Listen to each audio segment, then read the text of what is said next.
नमस्कार। शब्दकोश के कार्यक्रम खबर खास में आपका स्वागत है। मैं मोहनलाल मोदी आज बात करने जा रहा हूं मुसलमान की और कांग्रेस की। कांग्रेस हिंदुत्व की राह पर जा रही है, उसके चाल चलन से ऐसा लगता है। मुसलमान परेशान है कि पहले इस पार्टी से उसे टिकट मिल जाया करते थे और एक धर्मनिरपेक्ष पार्टी के रूप में मुसलमान वर्ग इस कांग्रेस को देख रहा था, और जब वो भी अब भगवा रंग में रंग रही है तो अब मुसलमानों में असुरक्षा, राजनीतिक असुरक्षा और भय का माहौल है। इस भय को महसूस किया पूर्व राज्यपाल, एक से अधिक राज्यों में रहे पूर्व राज्यपाल अजीज कुरैशी साहब ने। उन्होंने अपने निवास पर इन कार्यकर्ताओं को इकट्ठा किया। पदाधिकारी भी थे मध्य प्रदेश के जो मुसलमान साथी हैं। उनको ये विश्वास दिलाया, आपकी हक की लड़ाई हम कांग्रेस में रह के लड़ने जा रहे हैं। एक खास मौजूदगी और रही पूर्व केंद्रीय मंत्री जनाब असलम शेर खान साहब की। तो इनकी मौजूदगी में क्या परिदृश्य उभर के आया, ये हम संक्षिप्त में समझने का प्रयास करते हैं। पहला आरोप प्रेस के सामने वो ये रहा कि कांग्रेस पर अपर कास्ट लीडरों ने कब्जा कर लिया है। इसके अलावा उद्योगपतियों और पूंजीपतियों ने धन का दुरुपयोग करके कांग्रेस को अपने कब्जे में कर लिया है। यह आरोप किसका है? अजीज कुरैशी साहब का, मध्य प्रदेश कांग्रेस कमेटी पर।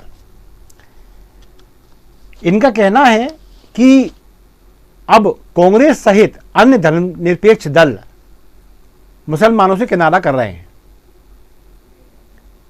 यानी कल तक जिन मुसलमानों के नाम पर पूरे मध्य प्रदेश सही पूरे भारत की राजनीति केंद्रित हुआ करती थी धर्मनिरपेक्षता के नाम पर, आज उन मुसलमानों को कांग्रेस समेत सभी धर्मनिरपेक्ष दल इन्हें इग्नोर कर रहे हैं। एक आरोप और आया, 70 साल हो गए मध्य प्रदेश में कांग्रेस कमेटी का कोई मुसलमान अध्यक्ष न निर्वाचित किया गया, न इसके प्रयास हुए और न ऐसा देखने को मिला। यह संतोष का एक दूसरा बड़ा कारण है। उन्होंने कहा कि समाजवादी पार्टी जिसने उत्तर प्रदेश में मुसलमानों के दम पर लंबे समय तक शासन किया, वो भी अब मुसलमानों से किनारा कर रही है। और हाँ, असदुद्दीन ओवैसी बड़ा उनका वो है, इनको लेकर बड़े गंभीर आरोप उन्होंने छोड़े। वो कहते हैं कि दरअसल ये जो व्यक्ति है ये भाजपा का एजेंट है। जहाँ कहीं भी कांग्रेस को कमजोर करना हो ये खड़ा हो जाता है, फलस्वरूप कांग्रेस के वोट करते हैं या धर्मनिरपेक्षवादी दलों के वोट करते हैं, जिसका लाभ भाजपा को होता है और अनेक स्थानों पर इस पार्टी के कैंडिडेट खड़े होने से भाजपा जीत जाती है। इनका एक और दर्द है, वो ये है कि एक समय ऐसा था कि अल्पसंख्यकों को, खासकर मुसलमानों को मध्य प्रदेश में 12 दर्जन भर मतलब टिकट मिलते थे विधानसभा के, और बहुत सारे सांसद विधायक जीत के आते थे। तो उनका कहना है कि दर्जन भर टिकट विधायकों के हुआ करते थे और 3 सांसद के लगभग मध्य प्रदेश में जीत के कांग्रेस के आते थे। आज कोई अता पता नहीं है। मध्य प्रदेश में ले देख के कुल 2 विधायक कांग्रेस के दिखाई देते हैं। यही कारण है असुरक्षा का वातावरण मुसलमान भाइयों में देखने को मिला और हक की लड़ाई का ऐलान इस प्रेस कॉन्फ्रेंस में हो गया। यह खास बात यह है कि अभी हाल ही में जब ओबीसी महासभा का कार्यक्रम भोपाल में हुआ तो उसने एक आरोप लगाया कि भाजपा कांग्रेस पर अपर कास्ट लीडर का कब्जा है, और यही आरोप अब अजीज भाई लगा रहे हैं। तो अब कांग्रेस और भाजपा को यह तय करने की आवश्यकता है कि जब मुसलमान, ओबीसी और जाहिर है अब इसमें SC ST भी शामिल होने वाला है, वो ये मांग आज नहीं तो कल उठाने वाले हैं कि आखिर प्रतिशत में कम होने के बावजूद भी सभी राजनीतिक दलों पर अपर कास्ट लीडरों का कब्जा क्यों हो रहा है। और चूंकि अब ये अजीज भाई जैसे, असलम शेर खान जैसे एक बड़े लीडरों के मुंह से ये बात निकली है, तो अब इसे कांग्रेस ही नहीं भाजपा को भी गंभीरता से लेना पड़ेगा। अब मुसलमान की परेशानी क्या है कि भाजपा तो उसके लिए पहले से ही पराई थी। अब ये कहें कि मुसलमान ने पहले भाजपा को छोड़ा या भाजपा ने पहले मुसलमान को त्यागा, ये विवाद का विषय है। लेकिन ये बात सही है, मुसलमान और भाजपा के बीच पहले से ही दूरी स्पष्ट है।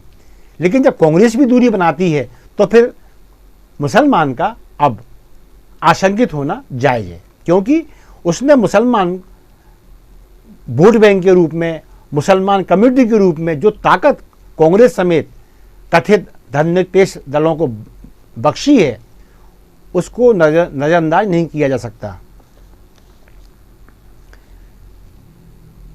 चिंता का सबसे बड़ा कारण, कांग्रेस को ऐसा लगता है कि मुसलमानों की बात करके उसने बड़ी भारी गलती कर दी। अब जो आचरण अपना रही है उससे स्पष्ट दिखाई देता है कि जैसे वो अपने पाप धोने का कृत्य कर रही है। कभी वो प्रदेश कांग्रेस कमेटी के भवन को भगवा दुपट्टों से रंगीन करती है, कभी कमलनाथ जो पीसीसी अध्यक्ष हैं मध्य प्रदेश के, वो अपने को हनुमान भक्त साबित करने के लिए बढ़ चढ़ कर बयान जारी करते हैं। अभी मध्य प्रदेश कांग्रेस कमेटी की ओर से एक भागवत कथाओं का दौर पूरे मध्य प्रदेश में शुरू होने का आगाज हुआ है, जो भोपाल से शुरू हो गया है। शायद ऋचा गोस्वामी कथा वक्ता हैं, उन्होंने भागवत कथा शुरू कर दी है भोपाल में। पहले आयोजक पूर्व कैबिनेट मंत्री पीसी शर्मा हैं। ये शुरुआत हो चुकी है और राहुल गांधी जी को हम देख ही रहे हैं कि वो समय समय पर अपना जनेऊ दिखाते हैं। और अब आज जब प्रियंका गांधी जबलपुर में है तो उनकी शुरुआत भी नर्मदा पूजन के साथ हो रही है। इसके अलावा भी वो एक और धार्मिक कर्मकांड को पूरा करके फिर मंच पर आने वाली हैं। तो ये स्वरूप जो बदल रहा है कांग्रेस का, हिंदुत्व की ओर जा रहा है, इससे भी मुसलमान आशंकित है। तो फिर अब मुसलमान क्या करें? अजीज भाई कहते हैं कि अब हम भी अपने हक की लड़ाई लड़ेंगे और कांग्रेस से अपना हिस्सा मांगेंगे। वो क्या कि जितना हमारा आबादी का प्रतिशत है मध्य प्रदेश में, उस प्रतिशत के आधार पर न्यूनतम टिकट तो हमें मिलना ही चाहिए। यदि हम योग्य हैं तो इससे अधिक की पात्रता रखते हैं। इन सभी चीज़ों को लेकर एक बात बहुत स्पष्ट आ गई है कि अपर कास्ट लीडरों को लेकर, उनके आधिपत्य को लेकर, उनके पदों पर उनकी व्यापक पकड़ को लेकर जो आरक्षण शुदा वर्ग है उसमें बेचैनी तो है।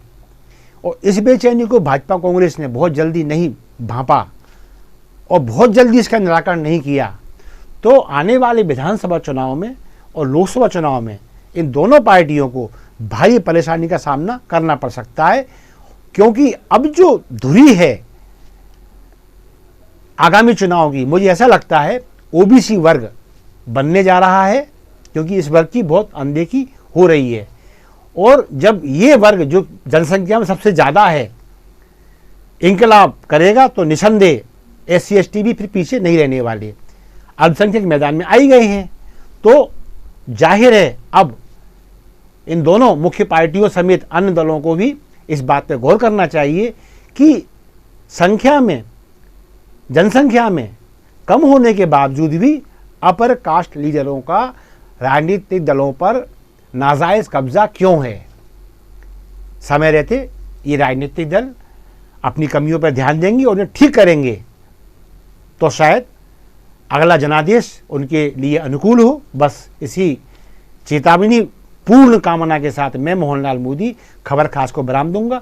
फिर किसी मुद्दे के साथ आपके सामने आऊँगा। तब तक के लिए आज्ञा दीजिए। नमस्कार, जय हिंद।